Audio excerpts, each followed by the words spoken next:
ఆశయం హక్కుల కోసం పోరాటం చేయడంలో తప్పలేదు కాబట్టి మరి వారి రాజ్యాంగంలోనే మనకు హక్కులు కల్పించిన వ్యక్తి కాబట్టి డెఫినెట్గా మన హక్కులు మనకు కావాల్సిన మన అర్హతకు బట్టి హక్కులను కాపాడుకోవడం కోసం మీరు చేస్తున్న సమ్మెకి తప్పకుండా బీఆర్ఎస్ పార్టీ పూర్తిగా మద్దతు తెలియజేస్తూ ఉన్నది. ఈ కార్యక్రమంలో మరి ఉన్న శ్రీశైలం గారు, నాగరాజ్ గారు, శరత్ గారు, ఇంకా మొత్తం జేఏసీ జాయింట్ యాక్షన్ కమిటీ ప్రతినిధులందరికీ కూడా, అదేవిధంగా ఈ సమ్మెలో పాల్గొంటున్న మా సోదరులకు, సోదరిమణులకు, ముఖ్యంగా బీఆర్ఎస్ పార్టీ నా తరఫున వచ్చిన మల్లికార్జున గౌడ్ గారికి, అంజనేయులు గారికి, అంజగౌడ్ గారికి, జీవన్ రావు గారికి, ఉదయ్ గారికి, జుబేర్ గారికి, సునీల్ గారికి, దీపక్ గారికి, కౌన్సిలర్ దీపక్ గారికి, అదేవిధంగా మా చంద్రకళ, మా రాధా, గౌస్ కురేష్ గారు, మిగతా కౌన్సిలర్లు రావడం జరిగింది, మిగతా నాయకులు కూడా అందరూ, వారందరికీ మీడియా మిత్రులకు పేరు పైన హృదయపూర్వక నమస్కారాలు తెలియజేస్తాను. పోరాటం చేసిన దాంట్లో మనందరం కూడా ముఖ్యంగా కరెంట్లో బాగా సఫర్ అయినాం తెలంగాణ రాష్ట్రం కాబట్టి. ఆంధ్ర పాలకులో నలిగిపోయిన ఒక ఏదైనా సమస్య ఉందంటే అది కరెంట్ సమస్య కూడా కాబట్టి దాని మీద ఉద్యమంలో ప్రారంభంలోనే ఉద్యమానికి నాందే కరెంట్ వస్తేనే తెలంగాణ రాష్ట్రం బాగుపడుతుందనే ఉద్దేశం కొద్ది గౌరవ కేసీఆర్ గారు మరి అంతకుముందు తెలంగాణలో 24 పంపు సెట్లు నడుస్తుంది, 24 లక్షల పంపు సెట్లు నడుస్తుంది. బట్ అన్నిటికీ కరెంటు కావాలంటే మరి కరెంటు మీదనే ఆధారపడి, బోర్ల మీద ఆధారపడిన బతుకులు ఉంటుండే కాబట్టి కరెంటు రాక రైతులు ఆత్మహత్యలు చేసుకునే పరిస్థితి దాకా వెళ్ళిన తర్వాత కరెంటు సమస్యను తీర్చాలనే ఉద్దేశం కొద్ది తెలంగాణ రాష్ట్ర సాధన చేసిన తర్వాత గౌరవ కేసీఆర్ గారు కరెంటు విద్యుత్ శక్తిపై డిపార్ట్మెంట్ దృష్టి పెట్టడం జరిగింది. దాంట్లో భాగంగా 24 గంటల కరెంటును సాధించడం. 24 గంటల కరెంటు సాధించాలంటే దాన్ని మళ్ళీ మనకు జెన్కో, అదేవిధంగా డిస్ట్రిబ్యూషన్, మళ్ళీ సబ్ స్టేషన్లు, మళ్ళీ డిస్ట్రిబ్యూషన్ లైన్స్, ఇవన్నీ కూడా పెంపొందించుకోవాలి. ఏం రూల్స్ ఉండాలనో ఏదో ఒక రకంగా వాళ్ళ ఆలోచన ఉండాలి. కానీ ఇప్పటి వరకైతే మరి అలాంటి ఆలోచనలు ఏమి లేకుండా ఇచ్చిన మాటను తప్పి మళ్ళీ తెలంగాణ రాష్ట్రంలో ఎన్ని హామీలు అయితే 420 హామీలు, 6 గ్యారంటీలు ఎట్లా తప్పిందో మీరు కూడా మాట తప్పింది. అంటే వాళ్ళకి అసలు మాట ఇచ్చడం అనే విషయాన్ని నాకు తెలిసి మర్చిపోయినట్టున్నారు, సమ్మె వరకు తెచ్చుకున్నారు. ఒక ప్రభుత్వం ఏర్పడి 2 సంవత్సరాలే అవుతుంది, అయినప్పటికీ కూడా 23,000 మంది ఆల్మోస్ట్ వల్ల సమ్మెలో దిగిండ్రంటే ఆ ప్రభుత్వం యొక్క పనితీరు బయటపడతా ఉంది. ఆ ప్రభుత్వం ఏ విధంగా పనిచేస్తో తెలుస్తూ ఉంది. కనీసం మీకు ఒక మాట చెప్పి మిమ్మల్ని పిలుచుకొని దగ్గర తీసుకొని ఈ సంవత్సరం కాకపోతే ఒక 6 నెలల టైం ఏంటన్నా అడగాల్సి వచ్చి ఉండేది. కనీసం మీతో చర్చలు జరిపేది ఉండే, మీతో కనీసం ఒక 6 నెలల టైం తీసుకునేది ఉండే. లేకపోతే మొన్న నాకు మీ తరఫున ఒకటి ఏంటంటే, మొన్న అసెంబ్లీ ఉన్నప్పుడు మీరు సమ్మె చేస్తే అసెంబ్లీలో ఈ చర్చకు వస్తుండే, మనోళ్ళు డిమాండ్ చేతురు, బీఆర్ఎస్ పార్టీ తప్పకుండా మీ తరఫున కొట్లాడుతుండే, మీ తరఫున వాళ్ళని నిలదీస్తుండే. మీ తరఫున సరే మేము ఎలక్షన్లో వచ్చి మేము దిగిపోయినాం కావచ్చు, మీరు వచ్చింది కదా, వాళ్ళకి మాట ఇచ్చింది కదా అని ఆ రోజు ఇచ్చిన మాటను తీసుకొచ్చి అసెంబ్లీలో పెడుతుంటే మీరు ఒక 1 వీక్ లేట్గా స్పందించినట్టున్నారని నేను భావిస్తూ ఉన్నాను. ఆ తర్వాత ఏపీఎస్సిబి రూల్స్ ప్రకారం మనకి ఏదైతే ఉందో వాళ్ళని కూడా రెగ్యులరైజ్ చేసుకోవాలి, కన్వర్షన్ చేసుకోవాలి అనే ఉద్దేశం కూడా మన డిమాండ్ ఉండే. మిగతా డిమాండ్స్ కూడా ఉన్నాయి. ఏవైనప్పటికీ కూడా ఇవన్నీ కూడా ఇవి మన హక్కులు, మీకు సంబంధించినవి, డెఫినెట్గా కావాల్సినవే, చేయాల్సినవే, ఏ ప్రభుత్వం ఉన్నా చేయాల్సినవే. అప్పుడున్న ఇబ్బందుల వల్ల కొంతమంది కోర్టుకు వెళ్ళడం వల్ల, కొన్ని ఇబ్బందికరమైన పరిస్థితుల వల్ల అప్పుడే వచ్చిన తెలంగాణ రాష్ట్రం అనేక మందిని రెగ్యులరైజ్ చేసుకున్నాం, అనేక ఎంప్లాయ్మెంట్ కూడా ఇవ్వడం జరిగింది. ఎలక్ట్రిసిటీ డిపార్ట్మెంట్లో విద్యుత్ శక్తి పరంగా తెలంగాణ రాష్ట్రంలో 24 గంటల కరెంట్ ఇవ్వాలనే ఉద్దేశం కొద్దీ, రైతులను కాపాడుకోవాలనే ఉద్దేశం కొద్దీ ఎంప్లాయ్మెంట్ విషయంలో కూడా తగు జాగ్రత్త పడి ఎక్కువ మందినే తీసుకోవడం జరిగింది. అయినప్పటికీ కూడా ఇంకా కొన్ని పనులు మిగిలిపోయి ఉండొచ్చు. నాకు తెలిసినంత వరకు కేసీఆర్ గారి హయాంలోనే చాలా ఎక్కువ మటుకు ఎంప్లాయ్మెంట్లో ఇబ్బందికరమైన పరిస్థితి లేకుండా జరిగినాయి. కానీ బడ్జెట్ అయిపోయాక మిమ్మల్ని దగ్గర తీస్తాం, పిలుస్తాం, మాట్లాడతాం. బడ్జెట్ అయిపోయాక మిమ్మల్ని పిలుస్తాం, మాట్లాడతాం, కూర్చోబెడతాం. వాళ్ళకి మాట తప్పుడు అలవాటైంది, మాట ఇచ్చుడు అలవాటైంది, మాట తప్పుడు అలవాటైంది. కనీసం ఎవరైతే ఎంప్లాయీస్ ఉన్నారో వాళ్ళని దగ్గర తీసుకున్నాడో, వాళ్ళకి నచ్చజెప్పుకున్నాడో, వాళ్ళకి మాట్లాడో, డిపార్ట్మెంట్ పరంగా వాళ్ళకి కావాల్సిన సదుపాయాలు కల్పిస్తామని చెప్పడం వరకు ఇప్పటి వరకు 7 రోజుల నుండి ఆపరేటర్లు అంటే దాదాపు నాకు తెలిసినంత వరకు ఒక రోజు కనుక మీరు పనిచేయకపోతే కరెంట్ అనేది స్తంభింపజేయొచ్చు.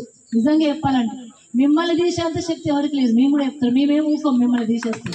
మిమ్మల్ని తొలగిస్తే కన్వైన్ చేస్తే ఊపిన ప్రసక్తి లేదు.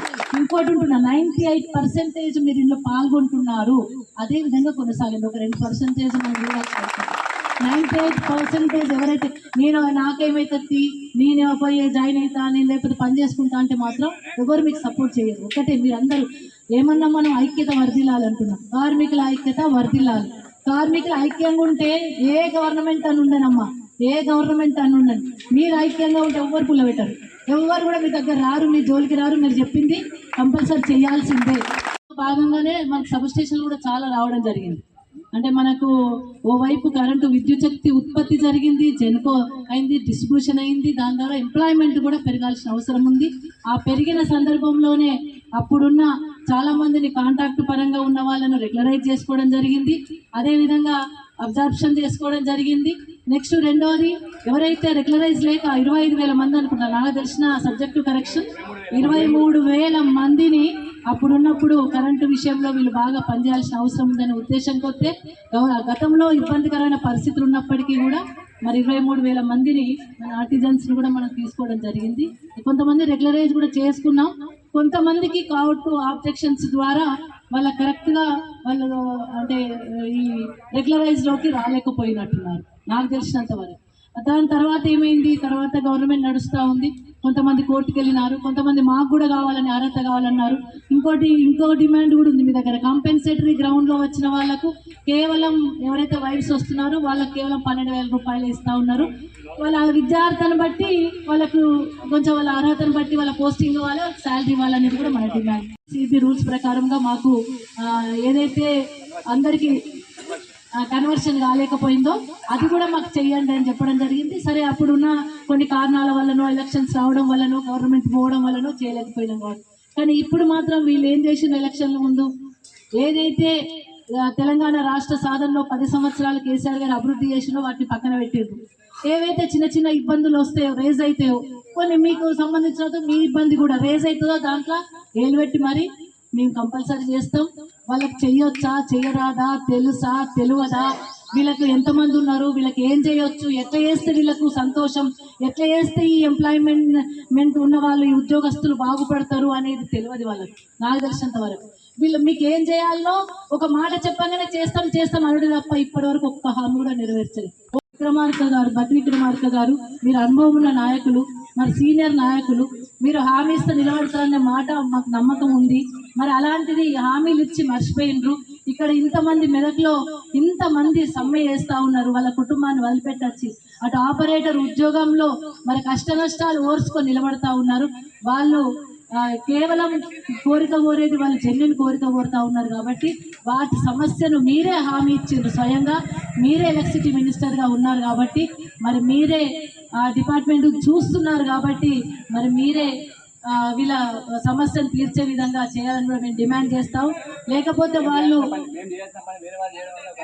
పార్టీ ఊరుకుంటారా, మీ తరఫున నిలబడదా, మీ తరఫున గాళ్ళకు అడగట్టుకొని తిరగమా? డెఫినెట్గా తిరుగుతాం. మీకు జెన్యున్ కోరిక, మీకు కావాల్సిందే, చేయాల్సిందే. 30,000తో ఈ రోజుల్లో బతుకు అంటే 24 గంటలు పనిచేసి, 24 గంటలు ప్రజల కోసం పనిచేసి 30,000తో బతకడం అంటే దుర్భరమైన పరిస్థితి. డెఫినెట్గా రాబోయే కాలంలో డెఫినెట్గా కేసీఆర్ గారి హయాంలో మీకు మంచి న్యాయం జరగబోతుంది. వీళ్ళు చేయకపోతే ఈ 2 ఏళ్లలో మనం సాధించుకుందాం. డెఫినెట్గా ప్రభుత్వం మెడల్ వంచి అయినా సరే మీ అందరి తరఫున మేము కూడా మీ పక్షాన్ని నిలబడి పోరాటం చేస్తాం. బీఆర్ఎస్ పార్టీ అడుగడుగున రేపటి నుండి జరగబోయే ఏ ప్రెస్ మీట్లోనైనా కావచ్చు, ఎటువంటి కార్యక్రమాలైనా అక్కడ సమ్మె చేస్తుండ్రు, వాళ్ళ యొక్క సమస్యను తీర్చండి అని మాట్లాడతాం. రేపటి నుండి కూడా ఎక్కడైనా ఎలుగెత్తి గొంతెత్తి మీ గురించి పోరాటం చేస్తాం. ఎందుకంటే మీకు ఉన్న 5-6 డిమాండ్లు చాలా జెన్యున్గా ఉన్నాయి కాబట్టి మేము ఈరోజు రావడం జరిగింది. పార్టీ పరంగా కూడా మీకు మద్దతు తెలపడానికి రావడం జరిగింది. మరి ముఖ్యంగా మీ సమస్యలను ప్రభుత్వం దృష్టికి తీసుకుపోవడమే కాకుండా వాటి గురించి పోరాటం చేద్దాం. నాకు తెలిసినంత వరకు చర్చలకు పిలిస్తే కూడా మీరు గట్టిగా నిలబడాల్సిన అవసరం ఉంది. పిలిస్తే ఒకవేళ మేము డిమాండ్ చేస్తున్నాం, మీరు డిమాండ్ చేస్తున్నాం, మీకు ఇట్లనే కొనసాగిస్తానో, వాళ్ళు పిలిస్తే కూడా గట్టిగా వాటిని నిలబడండి. ఎందుకంటే మళ్ళీ టైం ఇవ్వడం, మళ్ళీ టైం తీసుకోవడం, మళ్ళీ 6 నెలలకు మాయ మాటలు చెప్పడం అనేది జరుగుతూ ఉంటుంది. అట్లా కాకుండా ఖచ్చితంగా ఒక నిర్ణయం తీసుకునే విధంగా ప్రభుత్వం పల్సగా కావద్దు, ప్రభుత్వం నిర్ణయం తీసుకునే విధంగా ఏదో ఒక నిర్ణయాన్ని ప్రకటించే విధంగా మీరందరూ కూడా గట్టిగా ఈ సమ్మెలో నిలబడాలని డెఫినెట్గా మా వంతు సపోర్ట్ కూడా మేము చేస్తామని కూడా ఈ సందర్భంగా తెలియజేస్తా ఉన్నాం.